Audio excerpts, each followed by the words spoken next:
आप देख रहे हैं यूपी की बात। मैं हूं आपके साथ ऋतिका अवाना।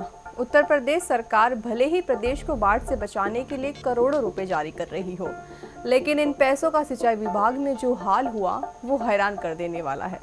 पूर्वी उत्तर प्रदेश में बाढ़ से राहत का फंड भ्रष्टाचार की भेंट चढ़ गया। कुशीनगर, महाराजगंज और गोरखपुर सिंचाई खंड में घटिया काम और फर्जी बिलों का खेल खुलकर सामने आया है। देखिए हमारी खास रिपोर्ट।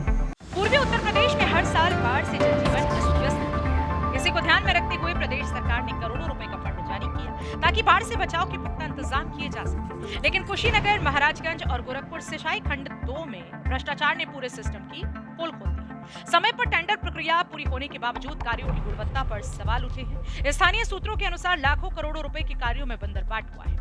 फाइलों में योजनाएं पूरी दिखाई गई, लेकिन जमीन पर काम अधूरा और घटिया निकला। कुशीनगर में तो हालात सबसे खराब बताए जा रहे हैं।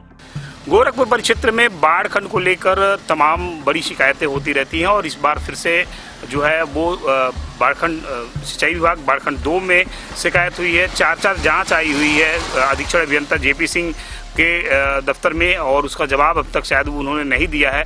लेकिन अगर हम बात करें तो कुशीनगर, महाराजगंज ये ऐसे जिले हैं जहां पर जो काम है उनकी गुणवत्ता में काफ़ी कमी हुई है। जो पिछले सत्र में जो काम आवंटित किए गए थे वो काम एक तो बड़े स्तर पर जो पश्चिमी उत्तर प्रदेश के ठेकेदार थे, जो परंपरागत ठेकेदार नहीं थे, उनको दिया गया था और फिर बाद में उन ठेकेदारों ने अपनी इतिश्री कर ली, किसी भी तरह से काम को पूरा नहीं किया, गुणवत्तापूर्ण काम नहीं किया। अब फिलहाल जाँच बैठ गई है। अब जांच में क्या कुछ निकलकर सामने आता है ये देखने वाली बात होगी। लेकिन अगर ग्राउंड जीरो की बात करें तो ग्राउंड जीरो से आपने निरंतर देखा कि किस तरह से हम लोगों ने रिपोर्टिंग की है और उत्तर प्रदेश में ये जो पूर्वी उत्तर प्रदेश का क्षेत्र है यहाँ पर जो बाढ़ से बचाने के जो मानक हैं वो उन मानकों को पूरा नहीं किया गया है और अब जाँच की जो तलवार है वो अधीक्षण अभियंता जेपी सिंह की तरफ लटक चुकी है। अपने सहयोगी राहुल के साथ मैं प्रदीप, गोरखपुर।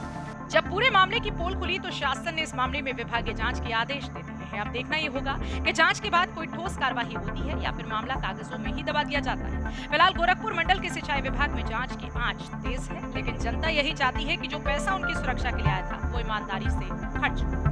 गोरखपुर सिंचाई विभाग में बंदरबाट मामला सामने आने के बाद जांच के आदेश तो जारी कर दिए गए हैं, लेकिन अब सबकी निगाहें इस बात पर टिकी हैं कि क्या इस जांच के बाद जिम्मेदार अधिकारियों पर कोई कार्रवाई होगी या फिर यह मामला भी फाइलों में दब कर रह जाएगा। फिलहाल के लिए इस खबर में बस इतना ही। बन रही है।